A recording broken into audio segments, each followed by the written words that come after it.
वक्त उसके दिमाग में निशा की कई बातें ही चल रही थी। सुहानी, तुमसे पहले मेरे रूम में एक लड़की रहती थी जिसका नाम सृष्टि था और वो मर चुकी है। और उसकी मौत का जिम्मेदार और कोई नहीं बल्कि वो युवराज दीवान है। सुहानी यही सब सोच रही थी कि तभी उसकी नजर अपने कमरे की खिड़की पर जाती है। एक पल के लिए उसे ऐसा लगता है जैसे कोई खिड़की के बाहर उसे देख रहा था।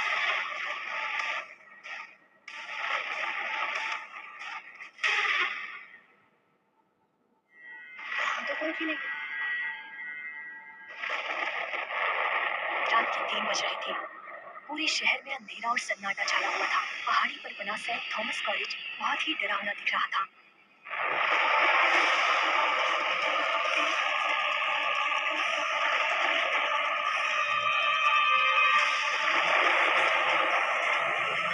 मेरी मदद करो, मुझे निकालो यहाँ से, मेरी मदद करो। तुम कौन हो? और तुम यहाँ कैसे फंसी हो? तुम्हें यहाँ से आजाद कैसे किया जा सकता है? इस पेड़ में जो लाल रंग का धागा बंधा हुआ है।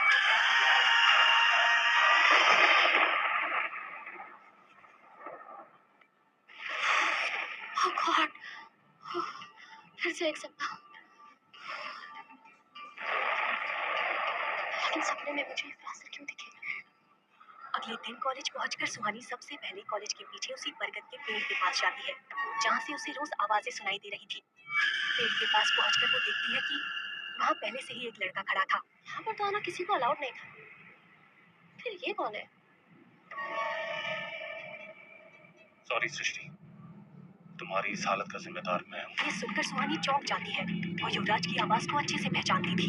युवराज सर यहाँ, और वो माफी किससे मांग रहे हैं? क्या निशा सच बोल रही थी? सृष्टि की मौत का जिम्मेदार युवराज सर है। तुम यहाँ क्या कर रही हो? वो मैं आपको थैंक यू बोलने आई हूँ सर। क्यों? उस रात आपने मेरी जान बचाई थी। बड़ी उम्मीद मैंने तुम्हारी जान को बचाई। युवराज सुहानी को इस तरह से देख रहा था जैसे इससे पहले उसने सुहानी को देखा ही नहीं हो। सर वो उस रात पुराने रोड पर जब मैं अकेले हॉस्टल जा रही थी और कोई मेरा पीछा कर रहा था। डरो मत, मेरे साथ चलो। तो आपने तो मुझे सेफली हॉस्टल पहुंचाया था। तुम्हारा दिमाग खराब हो चुका है, मैं तुम्हें जानता भी नहीं। ये कहकर युवराज वहाँ से जाने लगता है। तभी सुहानी पीछे से कहती है, मुझे भी वो आवाजें सुनाई देती हैं। कौन सी आवाज? इस पेड़ से आवाजें आती हैं, एक लड़की की आवाज। और क्या कहती है वो आवाजें? वो मदद मांगती है। अब मुझे पूरा यकीन हो गया कि तुम्हें इलाज की सख्त जरूरत है। तुम्हारा दिमाग खराब हो चुका है। युवराज जानता था कि सुहानी सच कह रही है, लेकिन वो सुहानी के सामने ये एक्सेप्ट नहीं करना चाहता था कि उसे भी वो आवाजें सुनाई देती है। और सुहानी को उस रात बचाने वाला भी युवराज ही था। एक बहुत बड़ी वजह थी कि युवराज खुद को हमेशा दूसरों से दूर रखता था। वो वजह क्या थी ये केवल युवराज ही जानता था।